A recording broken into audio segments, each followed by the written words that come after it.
Salut chers élèves, bienvenue dans cette série de vidéos consacrée à la notion des espaces vectoriels réels et destinée aux élèves de terminale sciences mathématiques.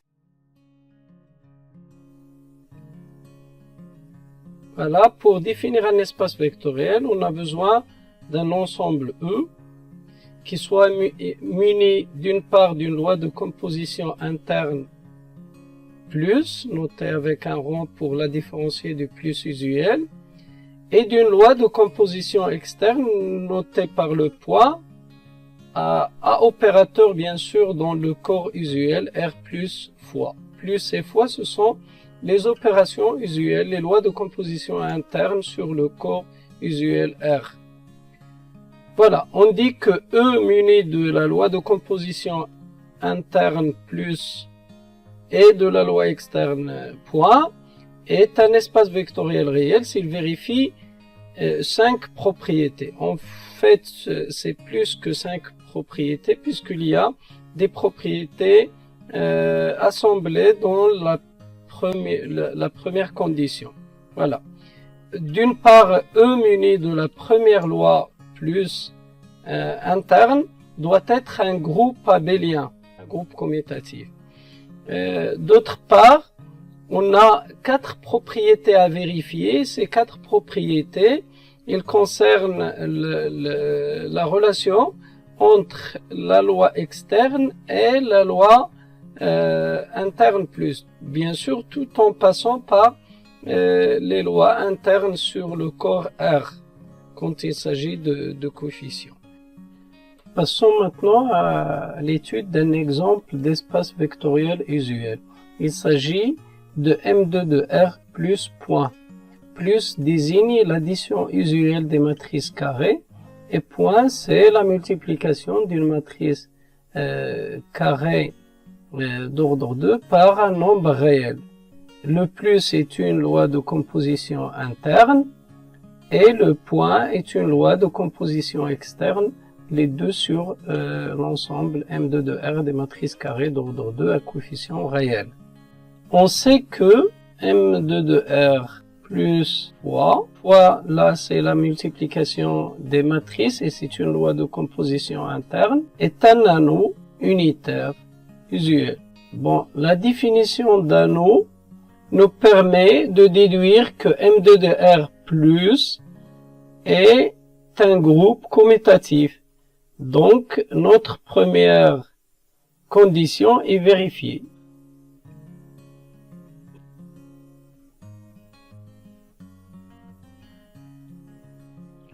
Passons à la deuxième propriété. Soit M un élément de M2 de R. On veut montrer que A point M égale M. A est notre pour la multiplication usuelle dans R. Donc, par définition de la multiplication d'un nombre réel par une matrice, 1 point M, c'est égal à M. Bon, passons à la troisième propriété.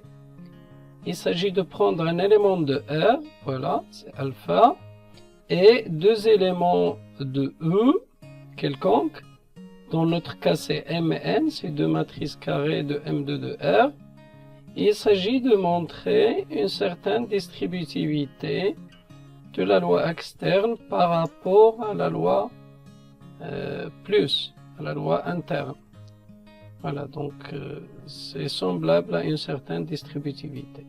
Voilà, donc on commence par alpha M plus alpha N.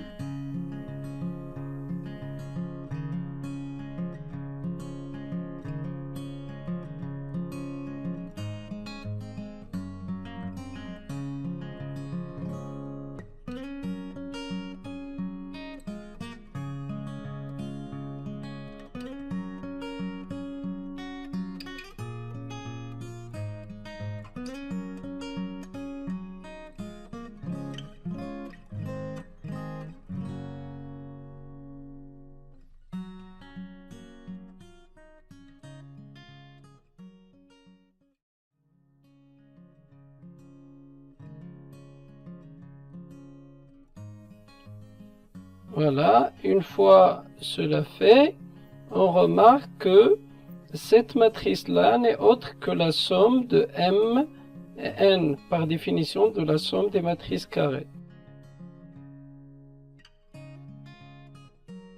Donc c'est alpha point M plus N.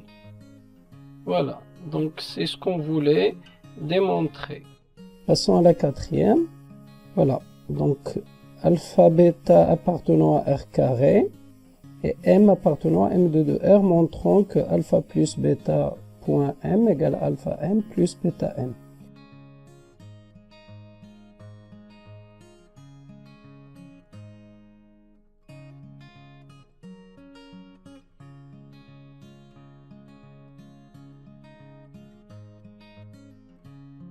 La multiplication dans R est distributive par rapport à l'addition dans R.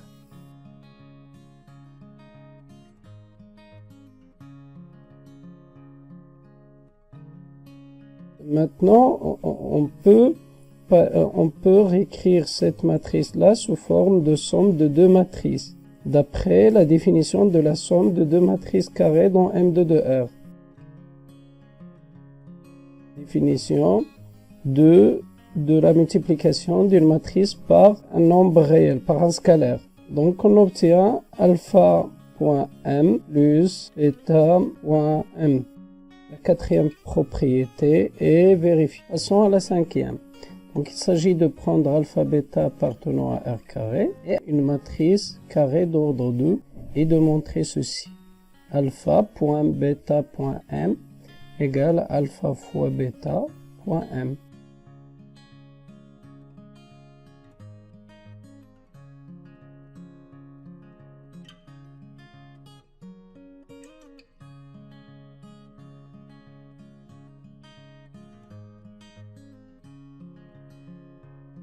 Mais remarquons que démontrer qu'un ensemble muni de deux lois, l'une interne et l'autre externe, est un espace vectoriel, à travers la définition, c'est un peu pénible, mais on aura une autre propriété plus simple pour faire ce travail-là dans une autre occasion.